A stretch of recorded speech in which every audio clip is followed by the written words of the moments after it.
Olá turma, tudo bem? Seja muito bem-vindo a mais um vídeo aqui do nosso canal no YouTube. Se você tem curtido, se você tem aprendido nesse lugar, eu vou te pedir para que você compartilhe esse conteúdo para que isso chegue até outras pessoas.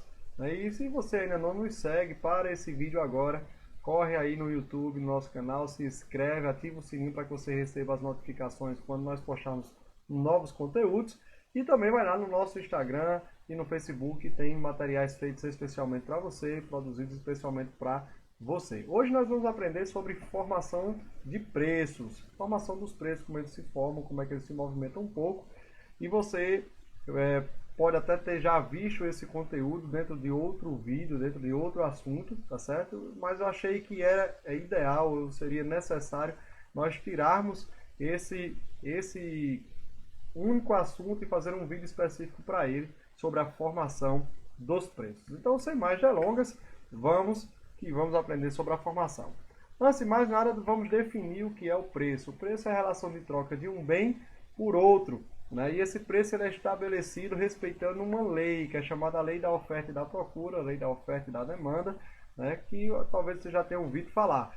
E o que seria essa Lei da Oferta e da Procura, né? Eu quero trazer um exemplo para deixar isso mais simples para você. Nós sabemos que na Páscoa, né, é comum pela cultura que as pessoas comprem muito ovos de Páscoa feitos de chocolate e também se consuma muito chocolate. Veja, até a Páscoa nós temos uma quantidade de compradores, temos uma quantidade de vendedores de chocolate e nós temos um nível de preço que foi estabelecido em relação a essa troca, né, de compra e de venda. Tá certo? Quem está comprando, quem está vendendo, então nós temos um preço que está medindo essa força compradora e essa força vendedora. Vamos supor agora, nós chegamos no período da Páscoa, e ao chegar no período da Páscoa, há uma discrepância no número aqui de compradores e vendedores, ou seja, aumenta a demanda no nível de compradores. São muitos compradores que entram no mercado, né, para consumir ovos, para consumir chocolate, né?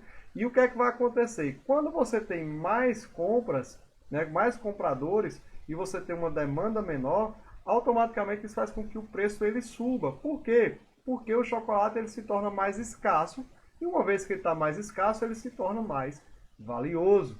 Entendeu esse primeiro conceito?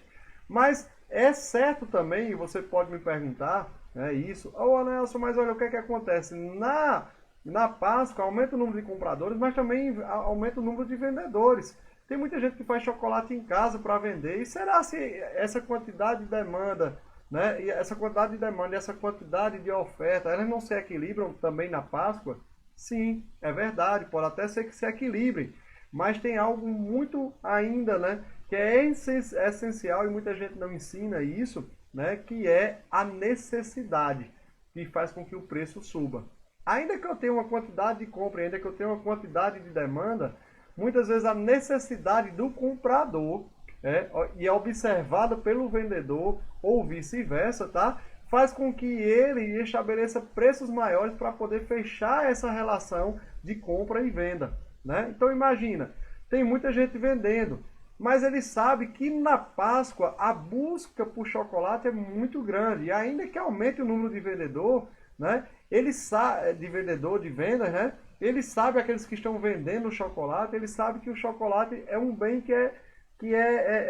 há uma necessidade de ser adquirido durante a Páscoa, por conta de infinidade de coisas. As crianças querem, o pai não quer decepcionar os filhos, enfim, uma infinidade de coisas que a própria mídia coloca dentro da nossa mente e a gente se sente na obrigação de comprar aquilo. Você entende isso? Então, por conta que há necessidade, né, eles exploram essa necessidade, entra muita propaganda também. Então, por conta dessa necessidade, né, os vendedores eles sabem, olha, tem muito vendedor de chocolate também, e também tem muito comprador. Mas assim, nós vamos inflar um pouco os preços aqui, eu vou deixar para vender mais caro, porque existe uma necessidade. Mesmo que esteja mais caro, essas pessoas elas vão terminar comprando, porque elas necessitam comprar. Esse é um grande segredo, né? E isso não é ensinado aí onde você vai fazer, nem nos cursos pagos, tá certo? Então é importante você entender essa diferenciação, né, entre a venda e a compra e a venda, a lei da oferta e da demanda, né? E o contrário também é verdade. Depois que passa a Páscoa, né, embora que alguns vendedores deixem de vender porque foram temporários, mas ainda continua aquelas pessoas vendendo e a demanda, a procura, ela diminui.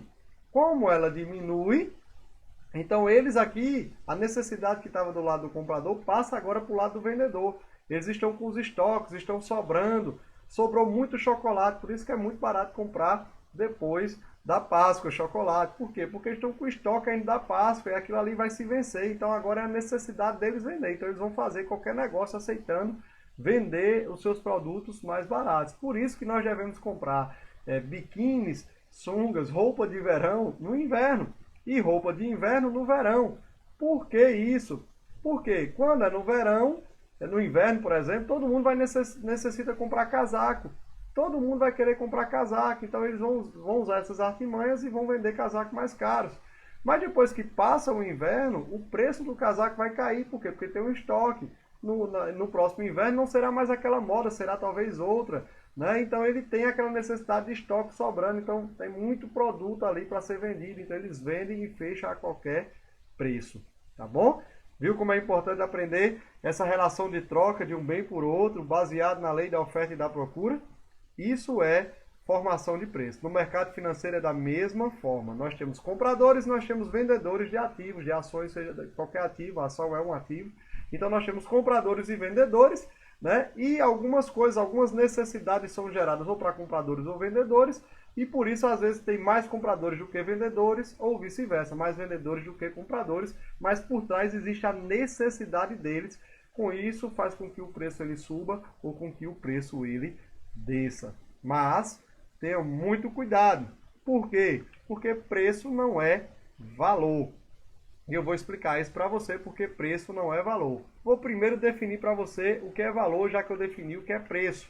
Já que são diferentes, é bom que tenham as duas, né, os dois conceitos definidos. Valor é a medida variável de importância que se atribui a um objeto ou serviço, né, que embora condicione o seu preço monetário, né, na maioria, né, frequentemente na maioria das vezes também, né, não lhe é idêntico, tá certo? Então o valor ele pode até influenciar ou até condicionar o preço, né, o preço monetário, porém o preço nem sempre é coincidente ou é idêntico, né, ao valor. E eu vou te dar um exemplo para que você entenda isso. Vamos supor que você tenha um item aí, né, que não seja muito valorizado se você for querer vender ele. Né, ele não tem um preço muito bom. Né?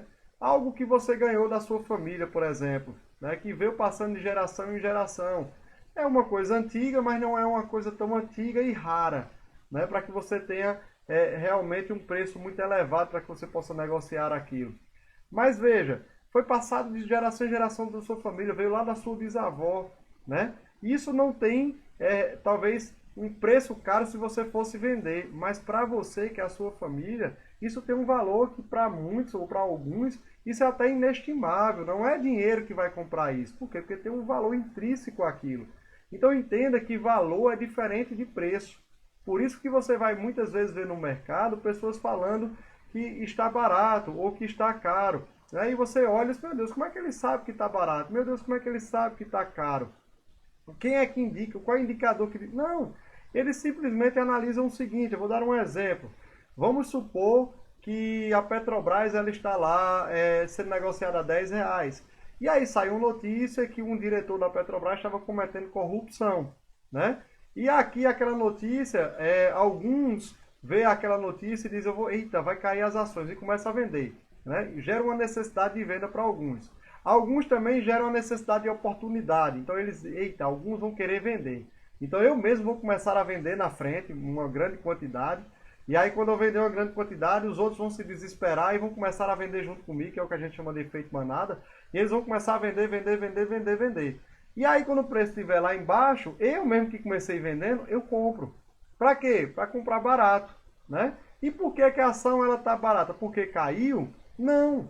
Porque o que fez o preço cair não foi algo relativo ao valor intrínseco que aquela empresa ela tem. Como assim, Anaelson? Olha, vamos dizer que estava R$10 e a ação caiu para R$9. Isso aí é uma queda de 10%. É um valor bastante grande para se cair 10% em um único dia. E vamos supor que foi por causa dessa notícia. Então, não importa o motivo, as pessoas foram lá e venderam. Certo? Mas a questão é, a Petrobras, ela colocou 10% dos seus funcionários para fora? Não. A Petrobras, ela parou a produção, diminuiu a produção em 10%? Não. Ela diminuiu suas vendas em 10%? Não. Então veja, os fundamentos, você vai analisar os fundamentos da empresa, você vê que a empresa não mudou, foi só um cara que foi um diretor que estava ali, roubou o dinheiro, não vai fazer muita diferença no caixa, e só sujou um pouco a imagem da empresa e alguns saíram vendendo desesperadamente. Deu para entender? Então a empresa, o valor da empresa, né, você continua calculando ela a 10, porém o preço dela está a 9, então ela está barato. Isso significa que logo logo ela pode voltar. E voltar para 10 e quem sabe até subir mais. Entendeu como é que deve funcionar isso aí? Então, no mercado você precisa separar o que é preço e separar o que é valor. E precisa entender essa questão da lei da oferta, né, e da procura, da demanda, que isso é o que vai ocasionar. E por trás mesmo dessa lei da oferta é a necessidade que há em comprar ou a necessidade que há em vender. Ok? Eu acredito que isso ficou bem claro para você. Eu acredito que você teve, realmente, talvez seus olhos abriram e você vai conseguir olhar para o mercado agora até de uma maneira diferente. Espero que você tenha aprendido. Esse é um conteúdo que realmente você não vai encontrar em todos os lugares, é muito difícil, inclusive em cursos pagos, ser explicado, trazer essa diferença para você, mas você está tendo acesso aqui de graça. Então, se você curtiu, deixa seu like e nós nos vemos nos próximos vídeos. Até lá!